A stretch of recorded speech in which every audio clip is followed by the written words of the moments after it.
Hey, da da da da! Welcome to the Deadheadland show. We were supposed to be live, but we're not, so we're recording video with Alex Koford.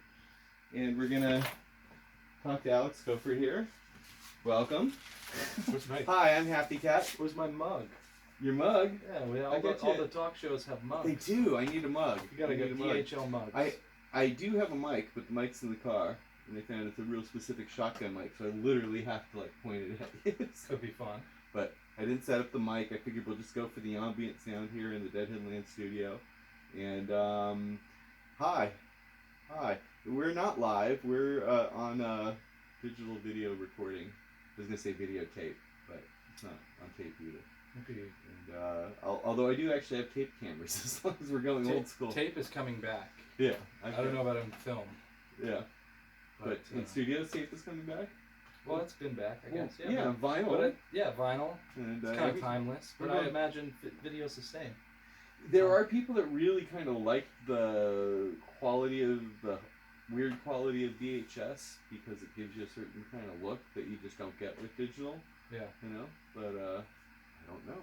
Well, anyways, hi. Hi. This is my show. It's really informal. I just have people over here on my couch in my messy downstairs studio here, and we talk about your music and stuff.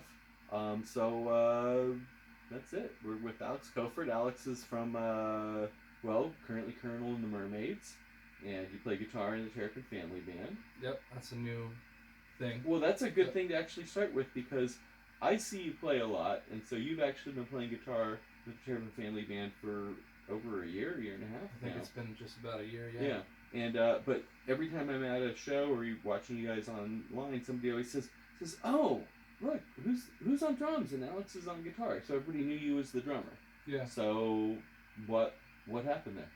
I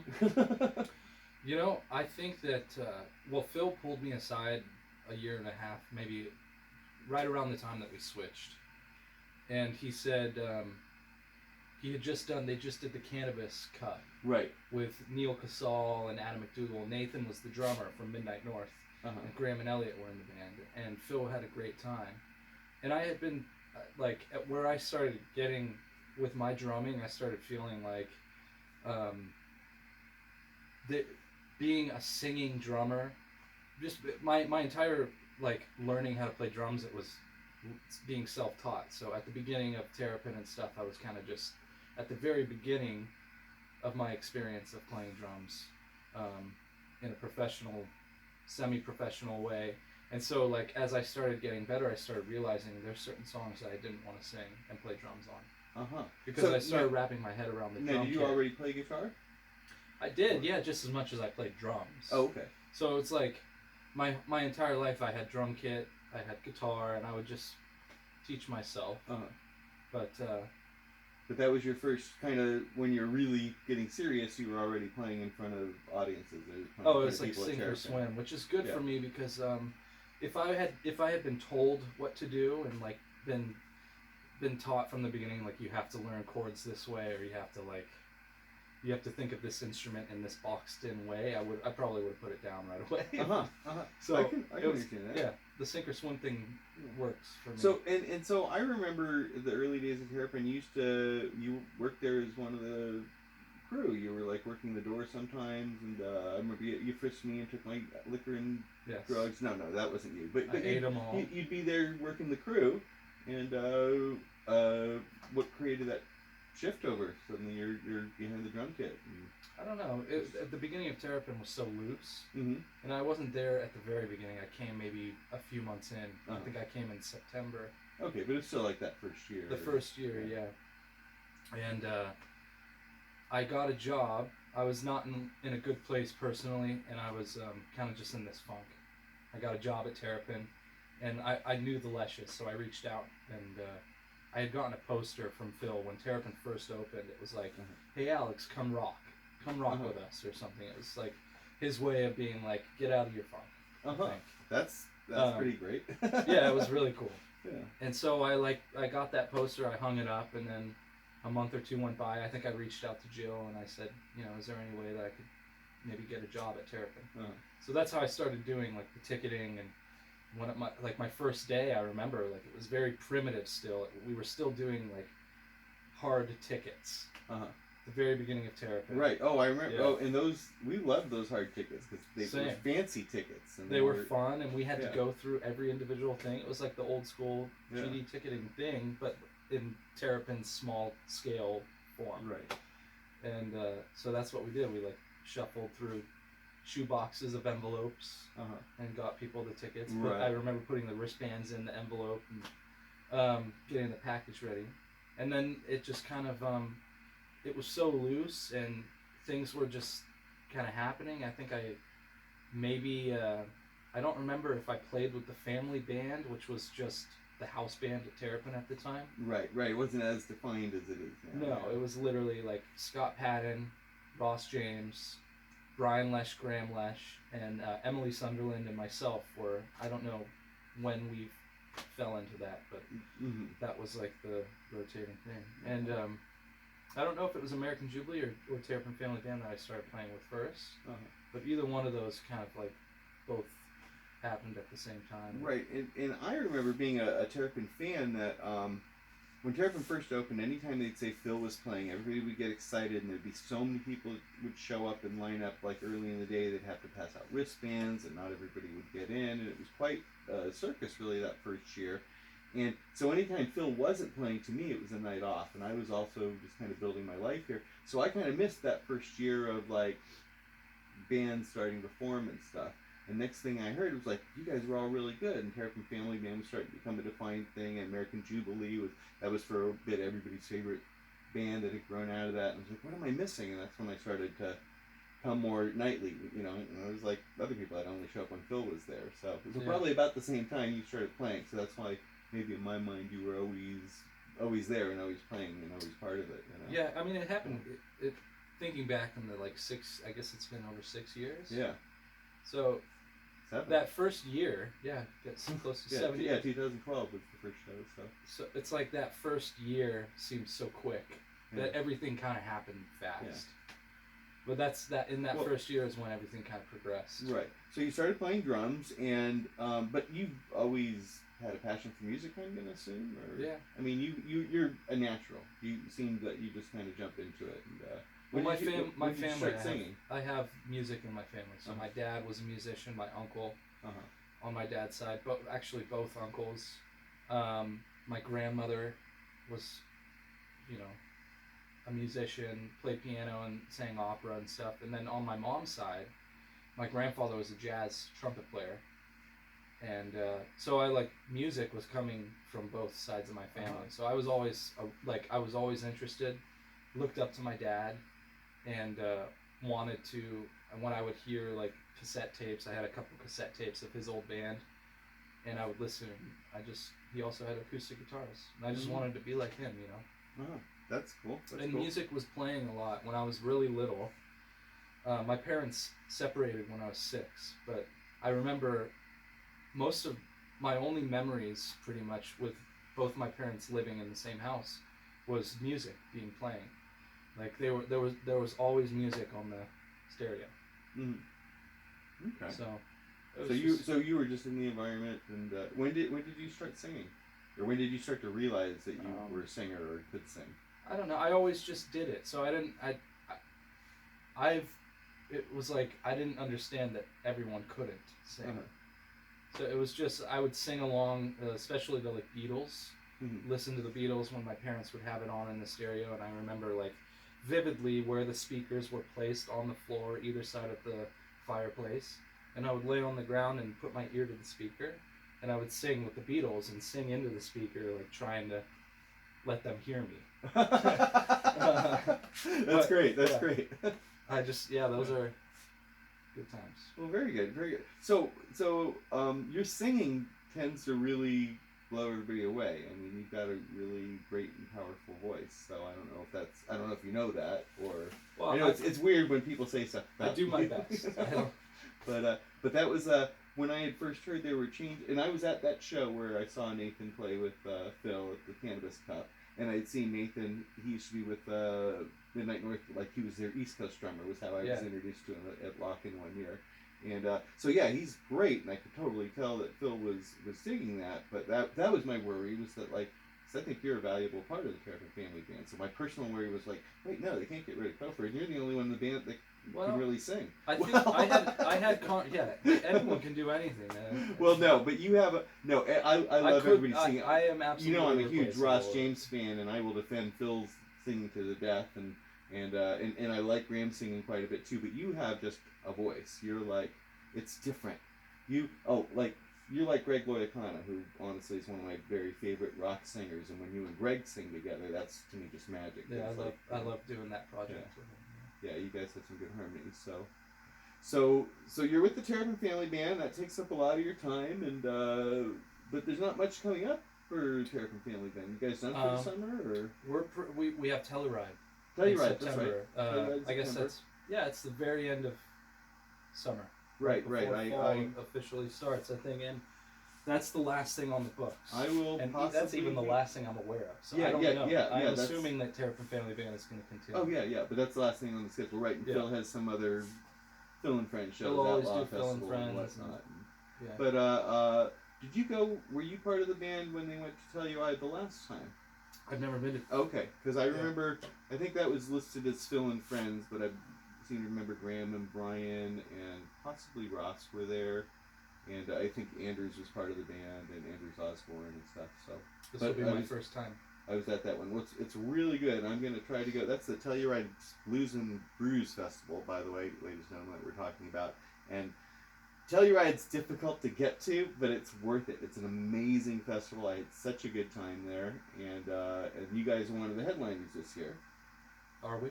I believe so. I think you're Friday or Saturday night headliner with a bunch of other good acts. But yeah, so that's a good one. So that's the Terrapin Family Band. So pretty much done for the time being, and certainly hope for a lot more. I've heard a couple rumors about whether or not, like, it's very indecisive whether or not we're going to do a New Year's, where that's going to be. Mm-hmm. I'm sure Phil will do some form of a New Year's. Right. But it's also it's the big birthday year for him too. So. His 80th is coming up. His 80th, and so I'm assuming that there's going to be, just bits and pieces of 80th birthday surprises throughout the year. Okay. I don't know.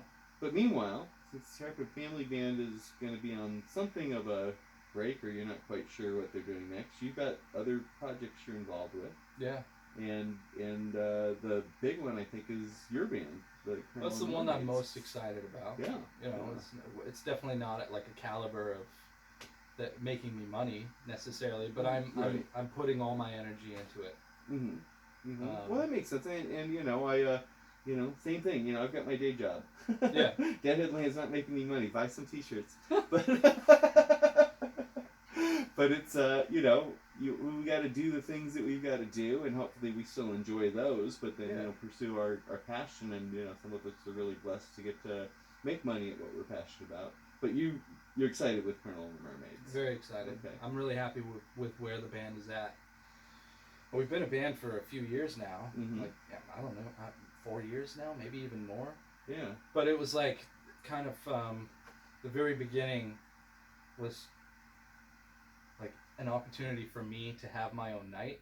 Right. The band has developed so much. I'm really proud and happy with where we're at now. I think it's taken a long time for us to really solidify, but now the lineup that we have and the songs that I've been writing and the way that the band is playing, it feels really like it's in a good place at this point. Right, and honestly, that is what it seemed to us too. Those of us that come to see y'all play is like at first like, yeah, okay, this is Alex's night, and the Casual Coalition or whatever is Greg's night, and everybody has their. It's the bands are a lot of times similar compositions of player. Maybe take one out, add somebody else, switch it around. Sometimes like Ross was your bass player for a long time, and Ross moved away, and you've had a few different bass players, and now you have Tommy O'Mahony. Tommy is a permanent bass player. Yeah, as permanent as any member can be. Right. We never know. But what I like is each of the bands that have grown out of Terrapin have really taken on their own personality now, and I think a lot of that is because you aren't just doing Grateful Dead covers, and I think almost every band at Terrapin does something Grateful Dead-ish within their repertoire, which makes sense. But that you've gone into original material, and what I found with your band is it's a whole different sound. When people say, "Well, what's Colonel and Mermaids like?" I'm always saying, "Well, this is you're a rock band. You're definitely a rock and roll band. You're not trying to be a jam band. You don't sound like the Grateful Dead, even if you do a song from that genre. You know, you're covering somebody, or you're covering the band, or Levon, or somebody that more familiar. You bring your own style to it completely, and but now you do a lot of original stuff too, Yeah. right? Yeah. So Most of, like, last night we played. I had a plan of a whole original set. Every now and then you look out in the crowd, and when people aren't familiar with your music, after 10 original songs, you're like, oh shit, I should probably. Can I swear? Sorry. I should probably like throw something in, throw them a bone. So that's where the Tom Petty song came from. Exactly. Which is fun. Which was fun. And it actually, like, it's what I needed too. Yeah. But yeah. I kind of, even though everybody thinks because I run Deadheadland that I want to see every Grateful Dead cover band, and I like all the ones I see, and they're all good. Most of them. I'm sure some suck. There's that, not worth risking your life for. But yeah, exactly. And to a lot of them coming to the Bay Area, and specifically to Marin and to Terrapin, it's almost like Mecca, like they've made their destination. This is where we need to be. And it's not like I want to see a Grateful Dead cover band every night of the week. Now, if Bob or Phil want to play every night of the week, that's where I am. That's where my musical tastes go. But if it's a cover band, then I'd almost rather see original music. But within that, love for people to do songs that I love and do a different version of it. Like I like ALO has always done Grateful Dead songs. Now that they all play with Phil here and there, they've taken it to another level. Yeah. But they're by no means a Grateful Dead cover band. They're an original music band that does great covers when it's their turn to do a cover. And so that's one of the things I really like about your band, is that there's so much original music. And so do you do most of the songwriting yourself, or do you? I do pretty much all of it. Yeah. And the last few songs I've written, I feel bad for the guys in my band, because I've like created demos, and when I've been taking an approach of not just, a lot of my songwriting comes from an acoustic guitar. Mm-hmm. First. I write the song on acoustic, and then I take that song and I create a demo. Because I'm like, I hear the parts, I have like a vision, and when I create a demo, I go to the guys and I'm like, can you guys play this part? Can you, and mm-hmm. there's a bit of, I'm sure it's frustrating, because every individual musician, like, everyone wants to have their voice, and wants to come up with parts, and it's also their way to put their stamp on things. Yeah. But I've been like taking an approach of like, can you play this part, mm-hmm. but develop that part and come up with your own creative way of playing it. But yeah, my You're songwriting. Still kind of setting the parameter though. Yeah, most of my songwriting is entirely me, and every now and then, like, I do want to get to the point where we're writing as a band and stuff, but lately it's just been acoustic guitar, demo, show the band, and then, I could see where that might be a little frustrating for some of them, and they're all very creative people that want to do their thing. But once they get past their ego attachment to that, they like the songs. I think so. I hope so. Yeah. I mean, I do. Everyone seems like the newest songs, especially, everyone seems really jazzed on. Well, and again, it's like you said, not that should be the defining thing, but you guys aren't really making money at this point. Right. So if they're doing it, they hopefully are like loving it too. That's why they're doing it. Yep. And that means a lot for me. The camaraderie and loyalty and everything that's most of why I want to do this, anyways. Being a band.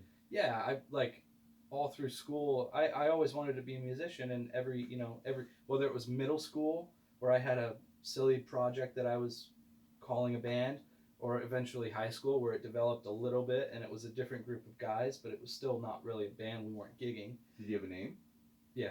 What was it? Okay, so in middle school, I was in like it was terrible times as far as like music, and we were nascent, and what was it was like a horribly emo name. I can't remember right now, but I tell you, like, you don't want to know. Okay. It was so dark That and could like be it. Horribly emo, emo. and your first album is You Don't Want to Know. No. You don't want to know. I you don't want to know by the I was horribly listening emo. to some very emotional music at the time. Uh-huh. Like, I grew up in the early 2000 pop punk emo thing, and I would definitely do it right in. Well, that's all right. I mean, it's the music of your time. You know, we're all gonna probably most strongly identify with whatever we listen to from 13 to 18. I mean, you know, you put on some old Alice Cooper or some Ramones or Blondie, and you know the stuff I listened to at that age. Yeah. And you just get me. I mean, always. You know, even if I think I'm beyond that instant. music, you know, It just brings you back. So, yeah, and well, that's kind of cool. So you've always been doing this, and I do guess you have some songs that go back to that time? I mean, do you have some old songs you wrote that you still? No. And in high school, like, I wasn't really writing. I was playing drums, and we were like, the band that we had. It was just my friends and I would get together every Friday night. My mom let us rehearse in the garage. We had like a little rehearsal space set up, and it was basically just prog rock, instrumental music.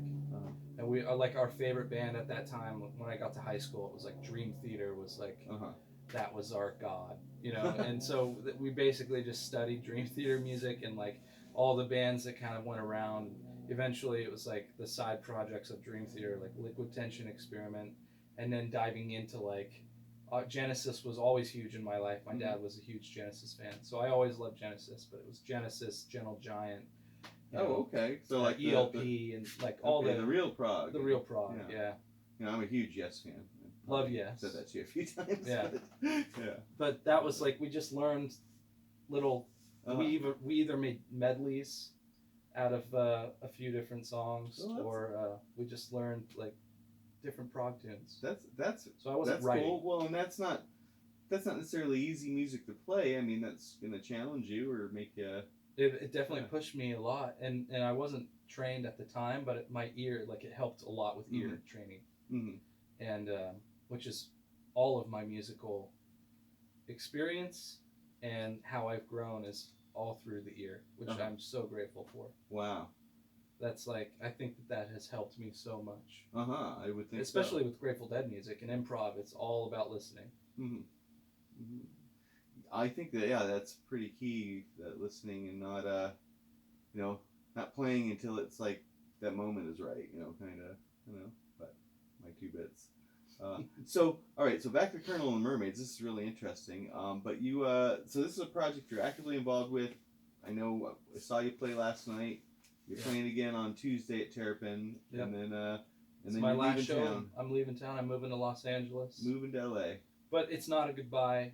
Yeah. Terrapin is my home, and the family band, as long as the family band continues, which I believe, I've been told it will, and I believe that it will throughout the next year, I will be there. That's my priority, and I'm so like grateful to play with Phil and the opportunity. It's just a blessing. So that's definitely in the forefront of. I make myself available for that. I will be in town. Very good. You'll be back and forth. But you know, I've got a guest bed back here. Right? Yes, I'll be taking you up on that.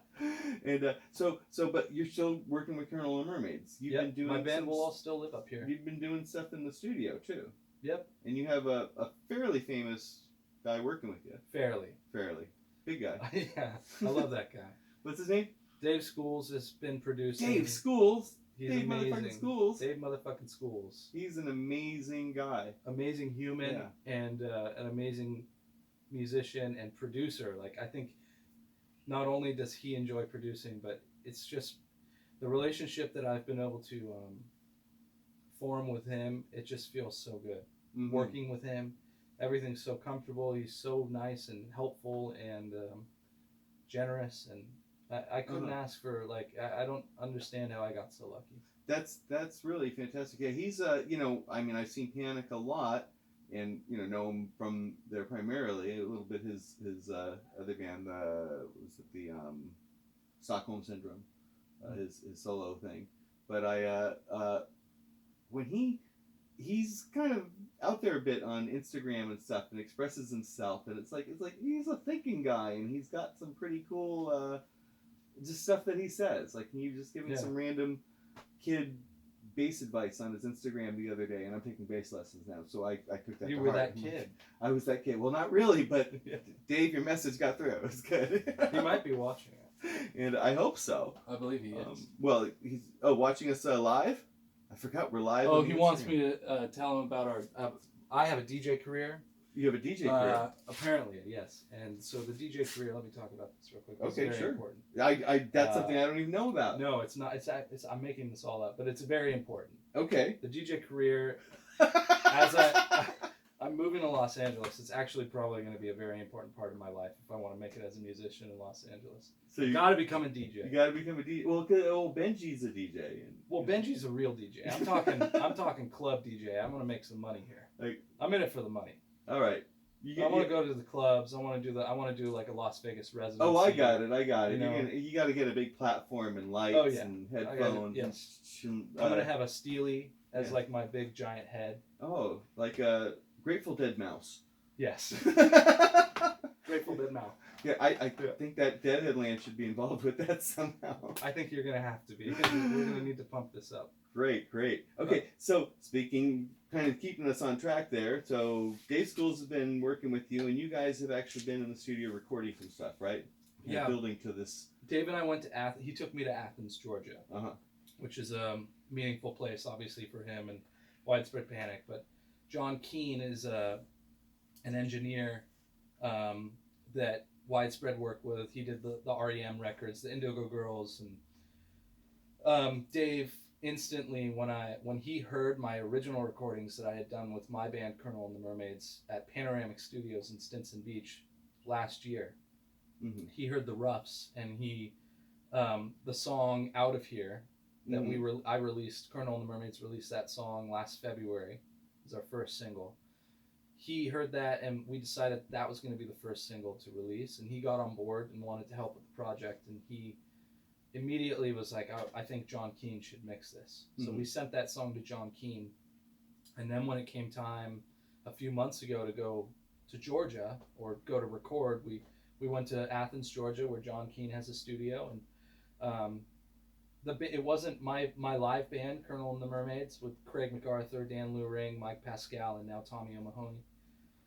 They unfortunately didn't come, but Dave and I flew to Georgia, and on the two singles that are about to come out in September, Dave played bass, Dwayne Trucks played drums, Jay Gonzalez played keyboards, and John Keane played a little guitar, and I played guitar and sang, and recorded two of my tunes, one of my tunes and one of Brian Lesch's tunes, Springfield, which I can talk a little more about in a bit. But that opportunity that Dave provided was amazing, and we went there and did that, and the song sounds so good. I'm blown away at how everything. The experience was fantastic. That's exciting, and this is the new single that you're going to be putting out, and it's coming out in September. You said September. Right? We're pressing a hip little 7-inch vinyl, and it'll be side A. Will be I Do My Best to Keep from Crumbling, and that's my song that I wrote. It's kind of a little pop tune with some psychedelia in it, and then. Flip the record. Side B will be Brian Lesch's song Springfield, which it's a very interesting song, like modern day, putting a song out. Brian is such like a history buff, and he wrote it, and as I'm like looking at the lyrics, I'm like, oh man, this is gonna be interesting. It's a song about the Civil War, kind of from the perspective of a Confederate soldier. It's not political in any way. It's literally just like his history side coming out. He's a storyteller, and even now that he's not playing music, he is writing. Right, that's what his mom told me, is that he's actually written a book, a Game of Thrones-ish. He's written some novel. I haven't read it, but I've heard really good things, and so I think it's only going to continue. That's his passion. If you're fans of fantasy writing, pay attention. Brian Lesch, Phil's son, is going to publish something someday, and you'll want to read it. Yeah. That's But I think that's great. No, and everybody always says, where's Brian? Why did Brian stop playing music? And I just figured that was his choice, and he wanted to do something totally else. his choice, yeah. And like I said, I only see Brian briefly here and there, but when I talked to Jill, she was telling me that he was writing this book and so passionate about it and so into it, and that she was very excited that he was that excited about it. So I'm sure he's got the passion, and he's got the talent for writing. And, whether it's songs or books, I buy it. Well, yeah, and he's got a few songs that are Galilee, isn't that one of his? And that's wonderful one song. that the family band does, and that goes back to the American Jubilee days, and had his hand in the rewrite of one of the rewrites of Mountain Song or Mountain Town, his version's called, but love that song. Me too. When you guys were playing that all the time, and that was when I was first moving to Marin, so it kind of base of Mount Tam, so we're gonna let the mountain be my home, just like that always worked for me really well. So that was fun times. American Jubilee. So Springfield is Brian Lesch's original that I recorded, and the other song is called I Do My Best to Keep From Crumbling. I Do My Best to Keep From Crumbling. I like that. I like that. I think we can all relate a little bit. Yeah. That's like that. There's that sign outside of the Flatiron pub the other day. It said, they're very funny on their sign, and it said, it's okay to fall apart. Tacos fall apart, and we still love them. That's very true. I think I might want a taco right now.